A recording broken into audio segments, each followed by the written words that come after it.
My name is Ryan Pitcavage. I manage our private equity and venture capital product at Bloomberg. We've been around the market since about 2012, so we're about 7 years old here. Throughout the next 15 minutes, we're going to go over just a little bit outlook of what the private equity landscape looks like now and give you a quick private equity at a glance.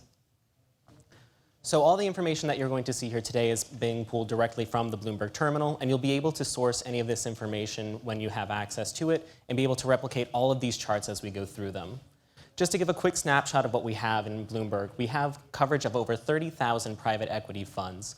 We also have nearly 15,000 general partners, just over 7,000 limited partners, and then we have 175 plus thousand private equity and venture capital deals within our system. Additionally on that, we also have 2.3 million plus private companies in the Bloomberg database. We also have a lot of functionality that's built around to help you analyze these data sets, such as having a mandates portal where allocators can go and post mandates for investors to go in through. We make all of this information standardized too, so it's easy to digest. Everything is interconnected, so it's built as a nice workflow solution for you. And as with everything in Bloomberg, it's fully transparent, so you'll be able to source back any of the information you see on these documents. Throughout these charts that we're going to go over, a few of them, you'll see that we have over 6,800 active IRRs right now. We have also just shy of 5,000 J-curves, which are, in our system, 8 at least consecutive periods of return performance. And then we have other functionality built out so that you can have your private placement memorandums uploaded into the terminal and analyze that information across your funds, being able to go through and analyze your private data along with all the information we're able to calculate publicly. Then you can also do these different benchmarking returns based off of our various PME models that we've established on our system, and then even dive through into our Bloomberg private equity risk model as well as our private hedge fund risk model that we have available. All this ties in over the 36,000 news sources that we go and combine all of this research so that we can give you a full-fledged private equity and venture capital product. So now going into the market a little bit.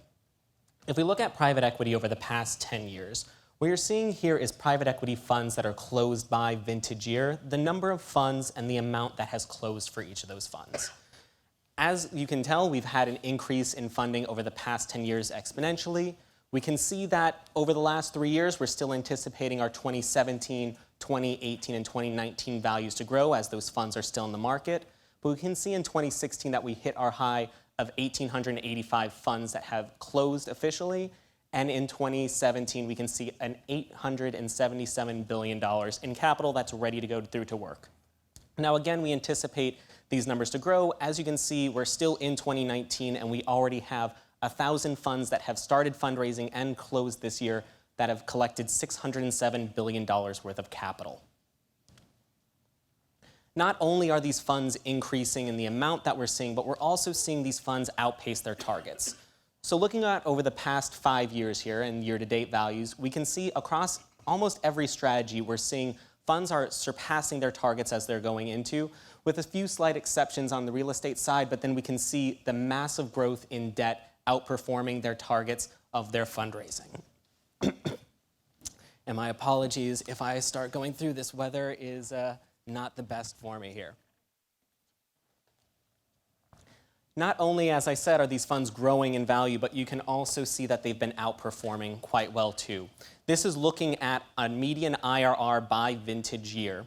So you're seeing this over time that private equity as a whole, looking across the general strategies, has had an above average IRR here, the median being above 8% over time. And for our past 2 most recent years of performance here, that we've been able to track data in our 2015 and 2016 figures, you can see every single strategy has an IRR above 8% as their median IRR.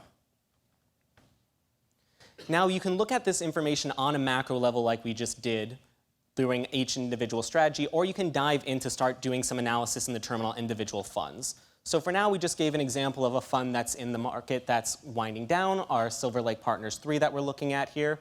You can see in the terminal, this is our private equity benchmarking tool. You're able to go in and analyze a fund against all of its peer sets by its strategy, by its vintage, and then narrow it down by region and sector focus. So in this case, we're looking at only billion-plus funds. You can see all the transparency at the bottom of all the funds that create these quartiles.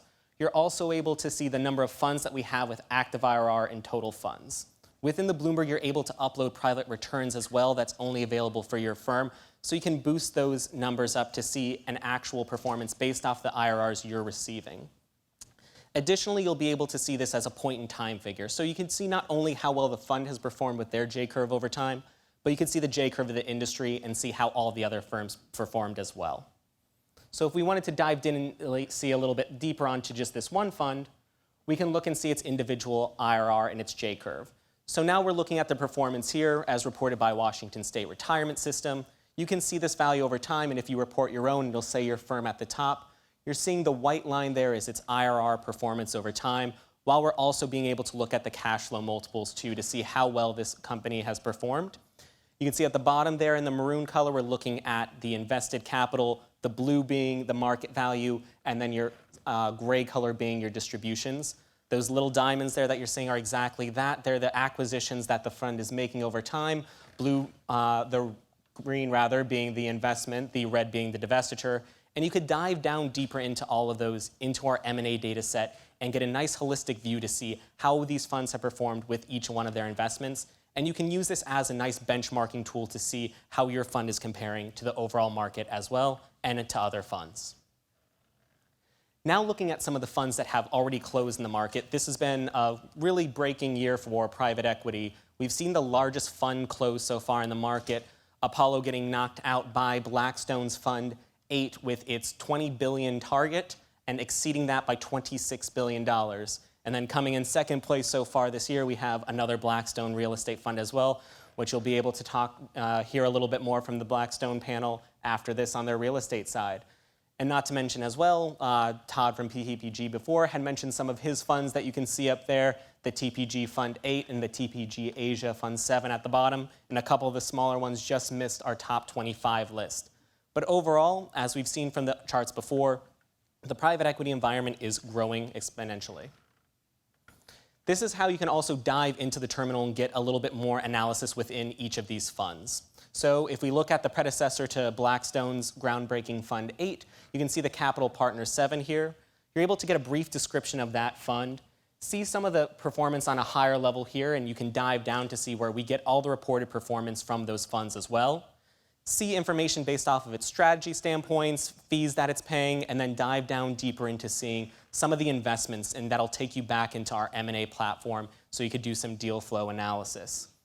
Additionally, you'll be able to see comparable funds to this. You'll be able to see all the investors in this fund as well as if they've been prior investors in the previous rounds or any of their other series. And then you can go through and dive in, like we just went over before, the J-curve for this individual fund as well.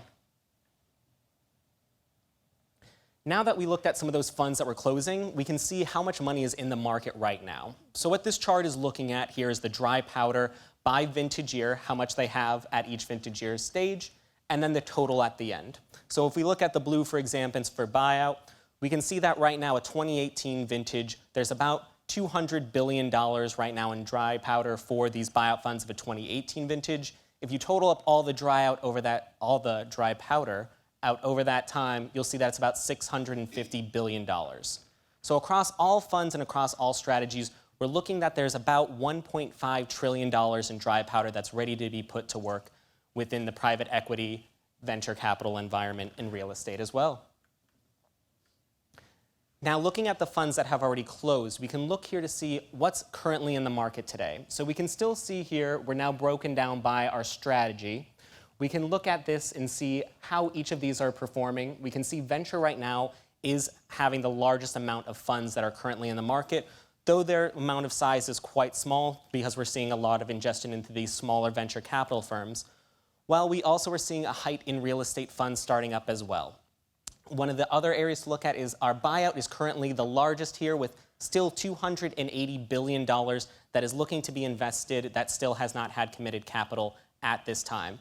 So though we've seen the large trends in funds that have closed that we just went over, we just saw that there's a large amount of dry powder, there's still a lot more in the market that is currently fundraising. Right now, we're looking at the top 20 funds that are currently in the market based off the information that we looked before. So you can see Blackstone was running strong before, had those top two. They still have their European real estate fund in this top 20 as funds that are getting invested as well. But one of the surprising things we see also is the current largest fund in the market is the Arden Secondary Fund with their co-investment vehicle targeting $18 billion. We have several other secondary funds that are currently in the market in this top 20 list, which is what we can see as an increasing trend in these secondary funds coming into market as private equity funds are being longer and longer lived. Additionally, here we can go through and we can see some of our recent commitments as well. So we've been going through and we went through all of the different funds that are currently in the market, the various different sizing here, but we can see a lot of money is still being put to work. So if we look here at the largest investor so far year to date is our Washington State investment. They've so far invested this year over $4 billion into private equity. So there's still a large appetite from these limited partners to go and continue to invest here. Additionally, you'll see from our panel later, we have the CPPIB on here as one of our top 11 here investors with putting to work just over $1.8 billion in capital. So these funds that are still in the market, though we're seeing a lot of dry powder, though we're seeing a lot of these funds still fundraising, there's still a large appetite by these institutional investors to be in this space. Now, using the Bloomberg functionality, you can go through and see all of this together. So you can go and use our private equity fundraising page to look through and see all these funds that we've gone over with, the top ones that are in the market all the way down to lower ones, and even have your fund listed on the terminal here so you can see where the market is really going.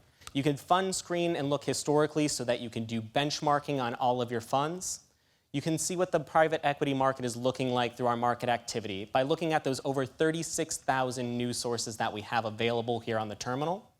And you're also able to go and post mandates here so that you can allocate your capital to a general partner that meets your strategy that's needed. While doing all of that, you can have all this together in one consolidated place and then run risk models based off of your private equity holdings there to see if there's larger investments by regional focus, industry-related risk associated with your funds, or if there's momentum factors that are built in. All of this you can use within the Bloomberg functionality.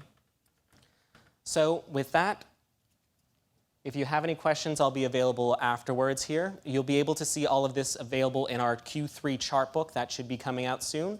And you'll be able to see with that, it's roughly 30 pages looking at the overall private equity market right now, and you'll be able to see a deep dive in of what it's done year to date. Thank you very much.